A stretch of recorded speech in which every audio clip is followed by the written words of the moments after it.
प्रभात बच्चों, मैं मिश्रा सर आज आप सभी कक्षा 7 के बच्चों को हिंदी पढ़ाने जा रहा हूँ। तो आइए व्याकरण की बुक खोलते हैं। पाठ 12 वाक्य विचार। पहला हेडिंग डालेंगे हम वाक्य। वाक्य किसे कहते हैं? शब्दों का वह व्यवस्थित समूह जो पूरा अर्थ दे वाक्य कहलाता है। यह अंडरलाइन है, इसे आप लिखेंगे। जैसे में मैंने आपको पेंसिल से लिख के दिखाया है, सीता अच्छी लड़की है। फिर नेक्स्ट हेडिंग बनेगा वाक्य के अंग। वाक्य के 2 अंग होते हैं, उद्देश्य और विधेय। हेडिंग डालेंगे उद्देश्य। वाक्य में जिसके बारे में कुछ कहा जाता है या जिसका वर्णन किया जाता है उसे उद्देश्य कहते हैं। ये पूरा लिखेंगे। उसके बाद से दूसरा हेडिंग डालेंगे विधेय। उद्देश्य के बारे में जो कुछ भी कहा जाता है उसे विधेय कहते हैं। ठीक है। उसके बाद से हम उदाहरण डालेंगे और उद्देश्य और विधेय करके, जैसे मैंने लिख करके यहाँ दिखाया है, आप इसे लिख लेंगे। फिर आते हैं वाक्य के भेद। वाक्य के भेद 2 आधारों पर किए जाते हैं, रचना के आधार पर और दूसरा अर्थ के आधार पर। रचना के आधार पर ये हेडिंग डालेंगे। रचना के आधार पर वाक्य के भेद। रचना के आधार पर वाक्य के 3 भेद होते हैं, सरल वाक्य, संयुक्त वाक्य और मिश्र वाक्य। हेडिंग डाल करके लिखेंगे सरल वाक्य। जिस वाक्य में एक या एक से अधिक उद्देश्य और केवल एक क्रियापद होता है उसे सरल वाक्य कहते हैं। जैसे महेश आ गया, पूरब में सूरज निकल गया, मैंने खाना खा लिया, पृथ्वी सूर्य की परिक्रमा कर रही है। यहाँ आप देख रहे हैं कि जो उद्देश्य पद है उस उद्देश्य में क्रियापद जो है आ, निकल आया, इसमें एक ही है, अतः यह जो है सरल वाक्य है। ठीक है। फिर आता है संयुक्त वाक्य। जिस वाक्य में एक से अधिक सरल वाक्य योजक से जुड़े होते हैं, एक से अधिक सरल वाक्य जो है योजक से जुड़े होते हैं, उन्हें हम संयुक्त वाक्य कहते हैं। जैसे राहुल समय पर दफ्तर आता है और मेहनत से काम करता है। यहाँ पर राहुल समय से दफ्तर आता है एक सरल वाक्य है, और मेहनत से काम करता है दूसरा है, जिसको और योजक से हमने जोड़ दिया है।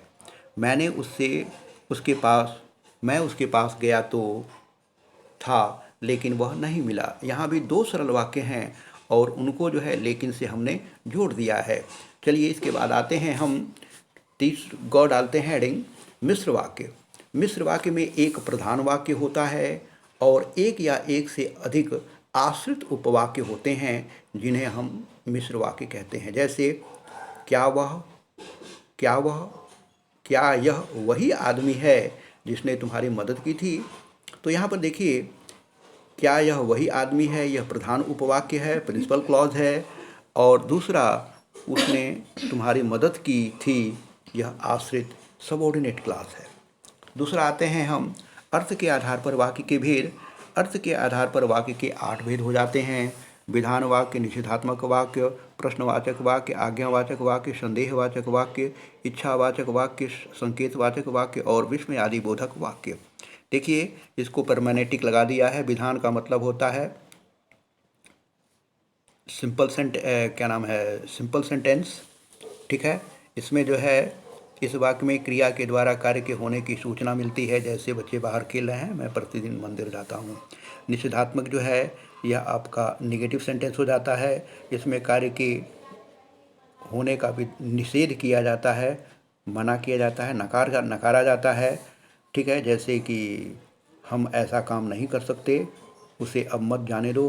फिर आता है प्रश्नवाचक वाक्य, इंट्रोगेटिव सेंटेंस। उसके बाद से दूसरा आता है आज्ञावाचक, इम्परेटिव सेंटेंस। ये पूरी लाइन की लाइन लिखनी है हमें। संदेहवाचक वाक्य, इस वाक्य में संदेह, शंका या संभावना की सूचना मिलती है। जैसे आज हमें देर हो सकती है। इसमें संभावना प्रकट हो रही है कि देर हो सकती है, नहीं भी हो सकती है, हो भी सकती है। ठीक है। शायद वह आ जाए। ठीक ना, उसे आना है, लेकिन उसके आने की जो संभावना है वो कंफर्म नहीं है कि वो आएगा ही, शायद वो आ जाए, तो यहाँ संभावना प्रकट हो रही है, अतः यह संदेहात्मक वाक्य है। इच्छावाचक वाक्य, इसको हम इम्परेटिव सेंटेंस कहते हैं। सॉरी, इच्छावाचक वाक्य, इस वाक्य में इच्छा, शुभकामना या आशीर्वाद प्रकट होता है। जैसे भगवान तुम्हारा भला करें, आपका मनोरथ सफल हो, उसके बाद आता है संकेत वाचक वाक्य। इस वाक्य में शर्त या संकेत दिया होता है, जैसे अगर तुम समय पर नहीं आओगे तो तुम्हें सज़ा मिलेगी। यहाँ पर जो है शर्त है, कंडीशन लगी हुई है कि तुम्हें समय पर आना ही है।